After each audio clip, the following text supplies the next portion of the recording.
Hello everyone, I'm your host Ravinder Kumar, welcoming you all to our YouTube channel Precise Physics। अब तक के हमारे video lectures के अंदर हमने chapter 5th physics 11th class के कुछ टॉपिक्स को कवर किया। हमने लॉज ऑफ मोशन पढ़े, फर्स्ट एंड सेकंड लॉज हमने अच्छे से देखे, उनके कुछ रियल लाइफ एग्जांपल्स को भी हमने डिस्कस किया। अब हम पढ़ने जा रहे हैं third law of motion. Third law of motion क्या है? Third law of motion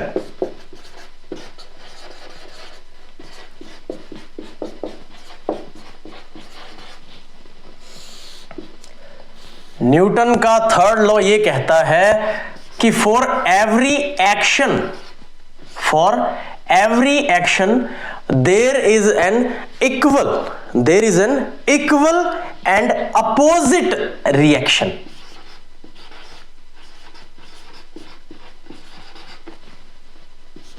her action के लिए एक रिएक्शन होता है, हर क्रिया के लिए एक प्रतिक्रिया होती है, हर क्रिया के लिए एक प्रतिक्रिया होती है। हर एक्शन का एक इक्वल और अपोजिट रिएक्शन होता है।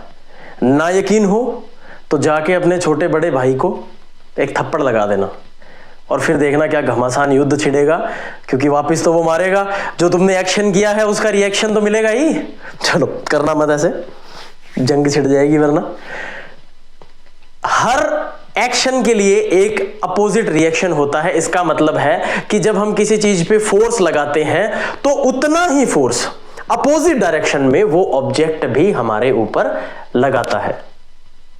सिंपल सा लॉजिक। अगर हम यानी कोई ऑब्जेक्ट है, this is object 1, this is object 2, ये ऑब्जेक्ट इसके ऊपर फोर्स लगा रहा है तो उस फोर्स को मैं F12 से डिनोट करता हूं। अगर ये ऑब्जेक्ट इसके ऊपर फोर्स लगाता है F12 तो ये उतनी ही फोर्स F21 इसके ऊपर लगाएगा जिसकी डायरेक्शन उल्टी होगी। यानी मैं ये कह सकता हूं कि -21, F12 is equals to -F21। जितना फोर्स हम किसी चीज के ऊपर लगाते हैं उतनी ही force, same amount, same magnitude, but direction change हो गई, उल्टी डायरेक्शन में, जस्ट अपोजिट डायरेक्शन के अंदर उस ऑब्जेक्ट के ऊपर लगती है। तो सिंपल सी बात, एक्शन और रिएक्शन, बस इतना सा आपको याद रखना है। अगर हम बात करें इसके कुछ एग्जाम्पल्स की तो वो लड़ाई वाला एग्जाम्पल नहीं है, उसको मत कंसिडर करना। अगर हम बात करें कुछ एग्जाम्पल्स की तो अगर आपने किसी स्विमर को देखा हो या आपने खुद भी कभी स्विमिंग की हो तो आपने ये चीज जरूर ऑब्जर्व की होगी कि जो स्विमर है वो कुछ इस तरह से पानी को पीछे की ओर धकेलता है। जब स्विमर अपने हाथ से पानी को पीछे की ओर धकेलता है तो वो अपने हाथ से उस पानी के ऊपर एक फोर्स लगाता है। उतना ही फोर्स, सेम फोर्स आगे की डायरेक्शन में वो जो पानी है वो इस हाथ पे भी लगाता है, जिसके कारण हमारी जो बॉडी है वो आगे मूव कर जाती है, हम इजीली स्विम कर पाते हैं। सेम चीज जो एक नाव पे बैठा एक मछुआरा या जो भी है, वो जब उस नाव को कुछ इस तरह से आगे चलाता है तो जो चप्पू जिसे कहते हैं, हिंदी में शब्द मुझे याद नहीं आ रहा था, तो वो क्या करता है, उस चप्पू से उस पानी को पीछे की ओर धकेलता है। जब वो पानी को पीछे की ओर धकेलता है तो पानी उतनी ही फोर्स उस बोट के ऊपर आगे की डायरेक्शन में लगाती है और बोट इजीली आगे मूव कर जाती है। और भी अनगिनत एग्जांपल्स हो सकते हैं। जैसे हम भागते हैं, हम तेज भाग पाते हैं क्योंकि हम अपने पंजे से अर्थ को पीछे की ओर पुश करते हैं। अब ऐसा तो है नहीं कि धरती हमारे पुश करने से नीचे खिसक जाएगी। होता क्या है, जितनी फोर्स हम उस धरती के ऊपर पीछे की ओर लगाते हैं उतनी ही फोर्स वो अर्थ जो है, जो सरफेस है अर्थ की, वो हमारे पैर के ऊपर लगाती है, हमें आगे की ओर धक्का देती है और हम तेज दौड़ पाते हैं, हम पैदल भी चल पाते हैं। उसके पीछे भी यही रीजन है। तो एक्शन जहां भी है उसका इक्वल एंड अपोजिट रिएक्शन आपको देखने को जरूर मिलेगा। इसके अलावा आपने बहुत सारी फनी वीडियोस देखी होंगी। क्या आपने कभी एक ऐसी वीडियो देखी है, एक फनी वीडियो आपने देखा होगा जहां पे एक गन किसी इंसान के हाथ में होती है और वो उससे बुलेट फायर करता है और वो इंसान पीछे की ओर गिर जाता है, उससे वो गन संभलती नहीं है। उसका रीजन जो है वो ये है कि जब एक गन से गोली आगे की ओर फायर होती है, बुलेट जो है वो आगे की ओर फायर होती है, तो जितने प्रेशर से वो गोली आगे निकलती है, जितना फोर्स वो गोली आगे, जितनी फोर्स के साथ वो गोली आगे फायर होती है, उतना ही फोर्स अपोजिट पीछे की ओर भी हमें धक्का लगता है। इसे बोला जाता है रिकॉइलिंग ऑफ गन। अच्छे अच्छों के कंधे टूट जाते हैं जिन्हें तरीका नहीं होता राइफल चलाने का। तो ये भी एक बहुत अच्छा एग्जाम्पल है एक्शन रिएक्शन का, या मैं कहूं न्यूटन के थर्ड लॉ का। बहुत सारे एग्जाम्पल्स हो सकते हैं। आपको भी अगर कोई अच्छा एग्जाम्पल याद आए तो आप जरूर कमेंट के अंदर मेंशन करना, मुझे बताना कि ये एग्जाम्पल है sir third law of motion का, तो हम उसे मेंशन करेंगे नेक्स्ट वीडियो के अंदर। अब हम बात करते हैं मोमेंटम की, लीनियर मोमेंटम की। लीनियर मोमेंटम हमने समझ लिया था कि क्या होता है लीनियर मोमेंटम। अब हम समझेंगे conservation of linear momentum. Conservation of linear momentum. Conservation word का मीनिंग होता है जब किसी चीज के अंदर चेंज नहीं होता, वो कंजर्व्ड रहती है, यानी जैसी पहले हो वैसी ही बाद में अगर वो रहे तो उसे हम कहते हैं conserved quantity. Conservation of linear momentum.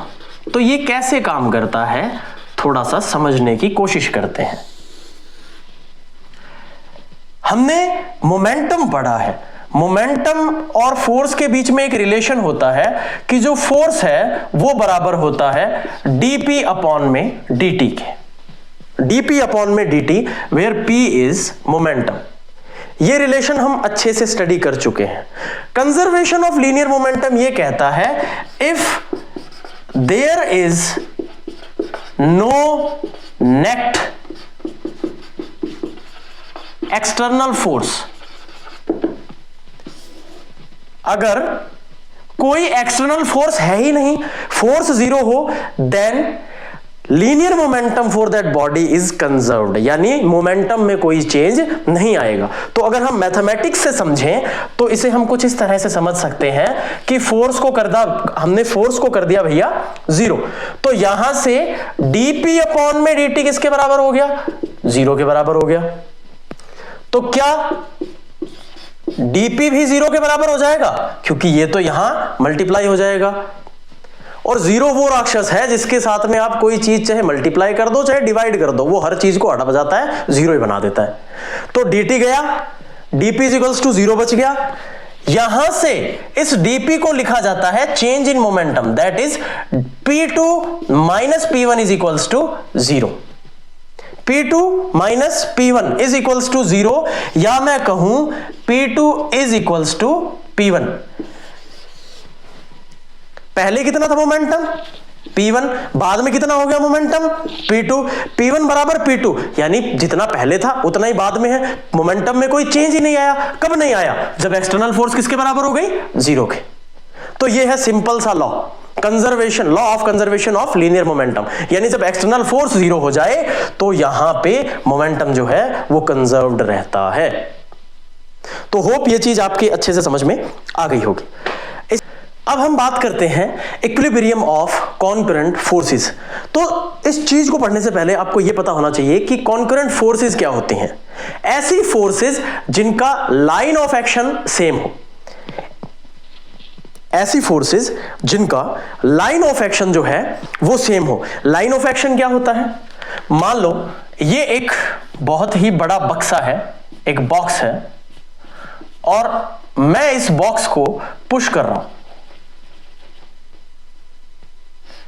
मैं इस बॉक्स को पुश कर रहा हूं। मैं इतना पतला नहीं हूं पर ठीक है। मैं इस बॉक्स को जब पुश करूंगा तो ये बॉक्स जो है वो आगे की तरफ मूव करेगा, यानी मैंने इसके ऊपर फोर्स लगाया कुछ इस तरह से, इस पर्टिकुलर डायरेक्शन में। वहीं अगर एक इंसान, इसे मैं F1 से डिनोट कर देता हूं, वहीं अगर एक और इंसान यहां सामने से, इसे थोड़ा मोटा बना देते हैं, सामने से इस बक्से को पुश करता है, तो ये भी एक फोर्स लगा रहा है इसी पर्टिकुलर लाइन पे। यानी इस डायरेक्शन में मैंने फोर्स लगाया और सामने वाले बंदे ने इस डायरेक्शन में फोर्स लगाया। हम दोनों ने एक ही लाइन ऑफ एक्शन के ऊपर, ये जो लाइन है इसी लाइन पे मैं फोर्स लगा रहा हूं, इसी लाइन पे वो फोर्स लगा रहा है, इस लाइन को कहा जाता है लाइन ऑफ एक्शन।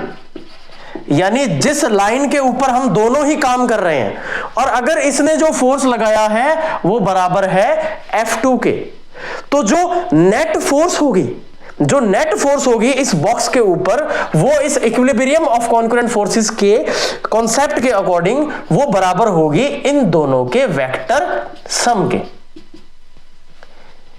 ये बराबर हो जाएगी इन दोनों के वेक्टर सम के। अगर यहां कुछ ना कुछ फोर्स देखने को मिलता है तो हम ये कह सकते हैं कि यहां पे जो फोर्सेस हैं वो कैसी है, अनबैलेंस्ड फोर्सेस। अगर हमें कुछ ना कुछ नेट फोर्स देखने को मिलता है, यानी उस केस में अगर F1 ज्यादा होगा तो ये ऑब्जेक्ट यहां मूव कर जाएगा F2 को ओवरकम करके, और अगर F2 ज्यादा होगा तो ये ऑब्जेक्ट इधर मूव कर जाएगा F1 को ओवरकम करके।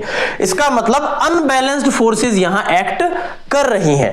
बट अगर नेट फोर्स 0 हो जाए तो F1 प्लस F2 हमेशा 0 के बराबर होता है, और इसे कहा जाता है इक्विलिब्रियम ऑफ कॉन्करेंट फोर्सेस। यानी जब फोर्सेस एक इक्विलिब्रियम स्टेबल कर ले, उसके ऊपर टोटल जो फोर्सेस हैं, नेट फोर्स 0 लग रही हो, भले ही जितनी भी फोर्सेस लग रही हो, बट उन सबका जो वेक्टर सम है वो 0 के बराबर आए, तो उस केस में ये जो बॉक्स है ये कहीं भी मूव नहीं करेगा। यहां से भी मैंने बराबर धक्का दिया, यहां से भी बराबर धक्का दिया, बॉक्स कहां जाएगा, बीच में ही रहेगा, कहीं थोड़ी जाएगा। ठीक है, तो इस तरह से अगर मैं यहां से भी फोर्स लगाता, यहां से भी फोर्स लगाता, सपोज F3 एंड F4, तो मैं इसे F1 plus F2 plus F3 plus F4 is equals to 0 कहता, अगर मेरी जो फोर्सेस होती वो बैलेंस्ड होती, और वो नॉन जीरो अगर होता तो मेरी जो फोर्सेस थी वो अनबैलेंस्ड होती। तो यहां से हम इस कॉन्सेप्ट को समझ सकते हैं कि कुछ ना कुछ नेट फोर्स जब लगती है तभी कोई ऑब्जेक्ट जो है वो मूव कर पाता है। इसका मतलब अनबैलेंस्ड फोर्सेस के केस में ही मोशन देखने को मिलता है। और रेस्ट कब होता है, जब या तो किसी ऑब्जेक्ट के ऊपर कोई भी एक्सटर्नल फोर्स ना लग रही हो, या उसके ऊपर लगने वाली जो टोटल फोर्सेस है वो बैलेंस्ड हो। तो होप ये थर्ड लॉ ऑफ मोशन और इससे रिलेटेड कुछ कॉन्सेप्ट्स जो हैं, कुछ एग्जांपल्स जो हैं वो आपके पल्ले पड़ गए होंगे, अच्छे से आपके दिमाग में बैठ गए होंगे। अगर आपको वीडियोस इंटरेस्टिंग लग रही है तो प्लीज इन्हें लाइक कीजिए, बहुत सारे कमेंट्स कीजिए, और हमारे चैनल को सब्सक्राइब कर दो। आपके जो एक एक सब्सक्राइब आप कर रहे हो वो हमारे लिए बहुत ही ज्यादा वैल्यूएबल है और मायने रखते हैं। Thank you very much.